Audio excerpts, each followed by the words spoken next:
விலகி நில்லுங்கள் பிரேமலதா. கேப்டன் விஜயகாந்த் மறைந்து விட்டார். மறைந்தவர்கள் விமர்சனத்திற்கு அப்பாற்பட்டவர்கள் அல்ல. மறைந்தவர்களின் சரி தவறுகளில் இருந்துதான் எதிர்காலத்தை கட்டமைக்க முடியும். விஜயகாந்த் ஒரு சினிமா நட்சத்திரத்திற்குரிய பலம் பலவீனங்கள் நிறைந்தவர்தான். அவர் தனிப்பட்ட வாழ்க்கை அப்படித்தான் இருந்தது.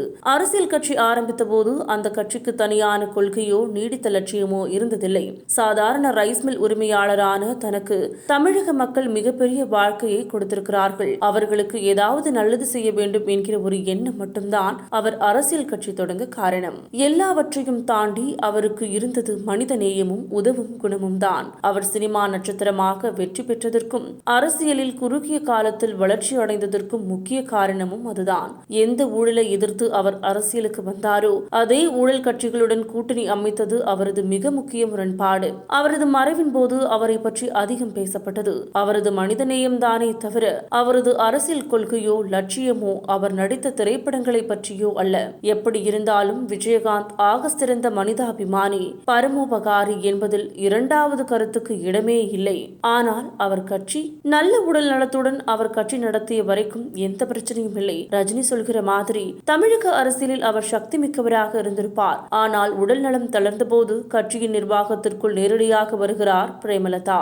கட்சி நிர்வாகம், பணவரவு செலவு அவரது கைக்கு போகிறது. கட்சியின் வீழ்ச்சியும் விஜயகாந்தின் உடல்நல வீழ்ச்சியும் ஒரே நேரத்தில் தொடங்குகிறது.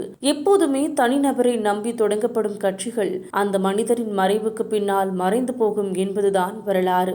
அதனால் பிரேமலதா என்ன செய்திருக்க வேண்டும்? கட்சி தொண்டர்களை, நிர்வாகிகளை அரவணைத்து சென்றிருக்க வேண்டும். அரசியல் பற்றிய நல்ல புரிதலை பெற்றிருக்க வேண்டும். பேச்சாற்றலை, கட்சி நிர்வாக திறனை வளர்த்திருக்க வேண்டும். கட்சி நிர்வாகிகளில் திறமையானவர்கள், நேர்மையானவர்களை கண்டறிந்து அவர்களுக்கு உரிய நிர்வாக பங்கை தந்திருக்க வேண்டும். ஆனால் என்ன செய்தார்? கட்சியை தன் கட்டுப்பாட்டுக்குள் கொண்டு வந்து சர்வாதிகார நிர்வாகம் செய்தார். பணம் ஒன்றையே குறிக்கோளாக கொண்டு அவரது செயல்பாடுகள் அமைந்தது.